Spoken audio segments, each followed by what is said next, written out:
एक पुराना गांव जहां बिजली अक्सर गायब रहती थी।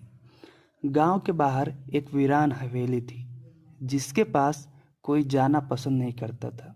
किरदार रवि 22 साल का एक शहर का लड़का जो गांव अपनी नानी से मिलने आया था। नानी गांव में अकेली रहती थी। परछाई एक रहस्यमयी आत्मा जो हवेली की छत पर दिखाई देती थी। कहानी शुरू होती है। रवि गर्मियों की छुट्टी में गांव अपनी नानी के पास आया। गांव में सुकून था, लेकिन एक अजीब सी चुप्पी भी। हर रात 12 बजे के बाद हवेली की छत पर कोई परछाई चलती दिखती थी। रवि ने नानी से पूछा, नानी, वो हवेली इतनी खाली क्यों है? कोई वहाँ क्यों नहीं रहता? नानी ने कांपती हुई आवाज में कहा, बेटा, वहाँ कोई रहना नहीं, लेकिन कोई है जरूर। रात के समय उस छत पर जाना मना है। रवि को बात पर यकीन नहीं हुआ। शहर का पढ़ा लिखा लड़का रवि को बात पर यकीन नहीं हुआ।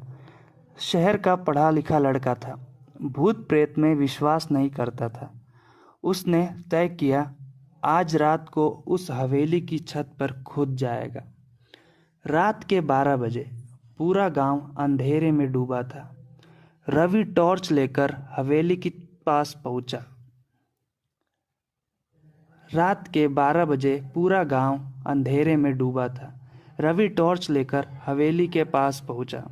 दरवाज़ा पहले से ही खुला था और अंदर बहुत ठंडक थी, जैसे कोई बर्फीली हवा चल रही हो। सीढ़ियों से ऊपर चढ़ते वक्त उसे लगा कोई उसके पीछे पीछे चल रहा है, लेकिन मुड़ने पर कोई नहीं। जैसे ही वो छत पर पहुंचा, उसे वहां एक लड़की की परछाई दिखी। लंबी चोटियां, सफेद साड़ी, लेकिन चेहरा दिख नहीं रहा था। रवि डरते हुए, कौन हो तुम? परछाई धीरे धीरे उसकी ओर बढ़ने लगी। तभी अचानक बिजली कड़की और रवि ने देखा, वो लड़की नहीं थी, उसका चेहरा था ही नहीं। रवि चीखते हुए नीचे भागा, लेकिन जैसे ही वो दरवाजे तक पहुंचा, दरवाजा अपने आप बंद हो गया।